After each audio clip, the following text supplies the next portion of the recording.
इससे पहले वाले वीडियो में ऋग्वेद को स्टडी कर लिए, यजुर्वेद, सामवेद, अथर्ववेद, उपवेद, आर्यक, वेदांत, यहाँ तक हम लोगों ने स्टडी कर दिए हैं। आज हम लोग स्टडी करेंगे सूत्र। इस साहित्य की रचना, सूत्र साहित्य की रचना ईसा पूर्व 6वीं शताब्दी के आसपास शुरू हुई। सूत्र ग्रंथों को कल्प कहा जाता है। सूत्र ग्रंथों को कल्प कहा जाता है ऐसे सूत्र जिनमें विधि और नियमों का प्रतिपादन किया गया है, कल्प सूत्र कहलाते हैं। ऐसे सूत्र जिनमें विधि और नियमों का प्रतिपादन किया गया है उसे कल्प सूत्र कहते हैं। कल्प सूत्र कितने हैं? 4 है। फर्स्ट, स्रोत सूत्र, यज्ञ संबंधी नियमों का उल्लेख। दूसरा, गृह सूत्र, मनुष्यों के लिए लौकिक तथा पारलौकिक कर्तव्यों से संबंधित। तीसरा, धर्म सूत्र, धार्मिक, सामाजिक एवं राजनीतिक कर्तव्यों का उल्लेख। चौथा, सुलभ सूत्र, इसमें यज्ञीय वेदियों को नापने, उनके स्थान चयन तथा निर्माण आदि का वर्णन है। नेक्स्ट देखते हैं ब्राह्मण ग्रंथ। ब्रह्म का शाब्दिक अर्थ यज्ञ अर्थात यज्ञ के विषयों का अच्छी तरह से प्रतिपादन करने वाला ग्रंथ ब्राह्मण ग्रंथ कहे गए हैं, जो गद्य में रचित है। ऋग्वेद के ब्राह्मण ग्रंथ ऐत्रेय व कौशितकी, यजुर्वेद के ब्राह्मण ग्रंथ तैत्तिरीय व शतपथ, सामवेद के पंचविंश, जैमिनीय, सरिस व ताडय और अर्थवेद का एकमात्र ब्राह्मण ग्रंथ गोपथ है। नेक्स्ट पॉइंट, शतपथ ब्राह्मण ग्रंथ में स्त्री को पुरुष की अर्धांगिनी कहा गया है। शतपथ ब्राह्मण ग्रंथ में स्त्री को पुरुष की अर्धांगिनी कहा गया है एवं इसमें जल प्रलय की कथा और पूर्वा उर्वशी आख्यान मिलता है। शतपथ ब्राह्मण की रचना याज्ञवल्क्य ऋषि ने की, जबकि पंचविंश ब्राह्मण ग्रंथ की रचना तांडय ऋषि ने की। सामवेद का ब्राह्मण ग्रंथ षड्विश, जिसकी रचना अद्भुत ब्राह्मण ने की, इसमें भूकंप जैसी प्राकृतिक आपदाओं से मुक्ति के बारे में बताया गया है। शतपथ ब्राह्मण में महाजनी प्रथा का प्रथम बार उल्लेख हुआ है। नेक्स्ट पॉइंट, आश्रम प्रणाली का सर्वप्रथम उल्लेख ऐत्रेय ब्राह्मण में मिलता है। शतपथ ब्राह्मण में एक स्थान पर क्षत्रियों को ब्राह्मणों से श्रेष्ठ कहा गया है।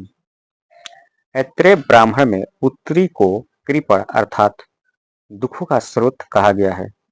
ओम शब्द का पहली बार उल्लेख कंठोपनिषद में किया गया है। शतपथ ब्राह्मण में कृषि की चारों क्रियाओं जुताई, बुआई, कटाई तथा मड़ाई का वर्णन मिलता है। नेक्स्ट पॉइंट, वेद ब्राह्मण ऋग्वेद, ऐत्रेय, संख्यान, कौशिक, शुक्ल यजुर्वेद का ब्राह्मण शतपथ ब्राह्मण, कृष्ण यजुर्वेद का ब्राह्मण तैत्तिरीय ब्राह्मण, सामवेद का ब्राह्मण पंचविंश या तांडव षड्विश, सामविधान, पंच, मंत्र, जैमिनीय, अथर्ववेद का ब्राह्मण गोपथ ब्राह्मण। नेक्स्ट पॉइंट, ऐत्रेय ब्राह्मण में वर्णित शासन प्रणाली पूर्व साम्राज्य सम्राट, पश्चिम स्वराज सम्राट, उत्तर में बैराज विराट, दक्षिण में भोज्य भोज, मध्य प्रदेश में राज्य राजा। उपनिषद वैदिक काल के अंत में 600 ईसा पूर्व के आसपास उपनिषदों का संकलन हुआ। इन दार्शनिक ग्रंथों ने सही मत एवं ज्ञान के मूल्यों पर जोर दिया। उपनिषदों को वेदांत, वेदों का अंत भी कहा जाता है, क्योंकि इनकी रचना वैदिक साहित्य के अंत में हुई। उपनिषदों की संख्या 108 है। उपनिषदों में स्पष्ट रूप से यज्ञों तथा कर्म कांडों की निंदा की गई है। नेक्स्ट पॉइंट, उपनिषद शब्द की व्युत्पत्ति निकट, नी नीचे और सद बैठो से है, जिसका अर्थ गुरु के समीप बैठकर ज्ञान प्राप्त करना। उपनिषद का अर्थ क्या है? गुरु के समीप बैठकर ज्ञान प्राप्त करना।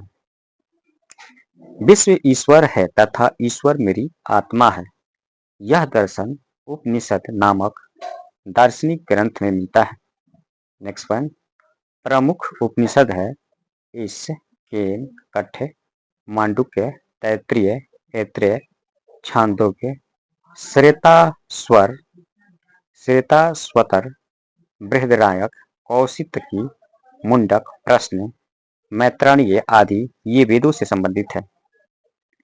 नेक्स्ट पॉइंट, उपनिषद गद्य और पद दोनों में है, जिसमें प्रश्न मांडुक्य, केन, तैत्तिरीय, ऐत्रेय, छंदोग्य, बृहदारण्यक और कौशितकी उपनिषद गद्य में है तथा केन, ईश, कठ्य और श्वेताश्वर उपनिषद पद में है।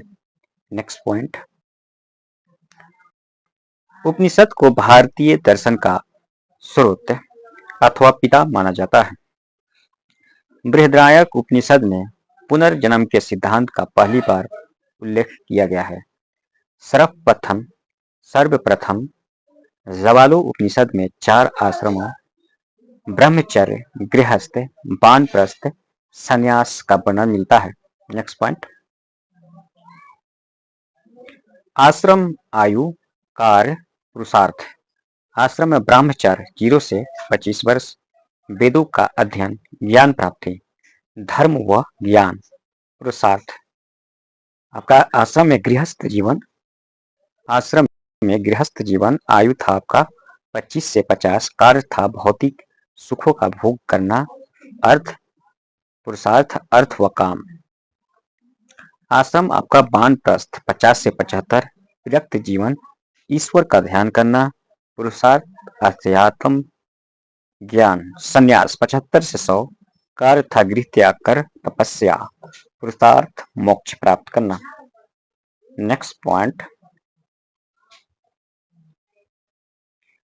कंठोपनिषद में यम नचिकेता संवाद है, जबकि बृहदारण्यक उपनिषद में गार्गी याज्ञवल्क्य संवाद का उल्लेख मिलता है। निष्काम कर्म सिद्धांत का प्रथम प्रतिपादन ईशोपनिषद में किया गया है। सामवेद से संबंधित छंदोग्य उपनिषद में तत्त्वमसि का प्रथम उल्लेख है। सबसे बड़ा उपनिषद बृहदारण्यक उपनिषद है, जिसमें अश्वमेध का वर्णन किया गया है। छंदोग्य उपनिषद में देवकी पुत्र कृष्ण का तथा श्वेतकेतु व उसके पिता का संवाद उल्लेख है। नेक्स्ट पॉइंट, भारत का राष्ट्रीय आदर्श वाक्य सत्यमेव जयते मुंडको उपनिषद से लिया गया है। सत्यमेव जयते कहाँ से लिया गया है? मुंडको उपनिषद से। मुंडको उपनिषद में शिक्षा के विषयों में वेदांगों को भी शामिल किया गया है। राजा की उत्पत्ति का सिद्धांत का वर्णन सर्वप्रथम ऐत्रेय ब्राह्मण से मिलता है।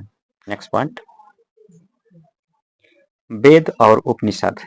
ऋग्वेद ऐत्रेय उपनिषद, यजुर्वेद बृहदारण्यक उपनिषद, शुक्ल यजुर्वेद ईशावास्य उपनिषद, कृष्ण यजुर्वेद, तैत्तिरीय उपनिषद, कंठोपनिषद, श्वेताश्वर तरु उपनिषद, मैत्रायणी, सामवेद, वास्कल छंदोग्य, केनो उपनिषद। नेक्स्ट पॉइंट, अथर्ववेद, मांडुक्यो उपनिषद, प्रश्न उपनिषद, मुंडको उपनिषद। नेक्स्ट पॉइंट, 24 बैलों द्वारा खींचे जाने वाले हल का उल्लेख काठक संहिता में मिलता है। नेक्स्ट, आज के लिए इतना ही। हम लोग नेक्स्ट वीडियो में स्मृति संहिता को स्टडी करेंगे। स्मृति संहिता को अभी तक मेरे चैनल को लाइक और सब्सक्राइब ना किए हैं तो कर ले, ताकि जैसे मैं अगला वीडियो अपलोड करूं तो सबसे पहले आप तक नोटिफिकेशन पहुंचे। Thank you.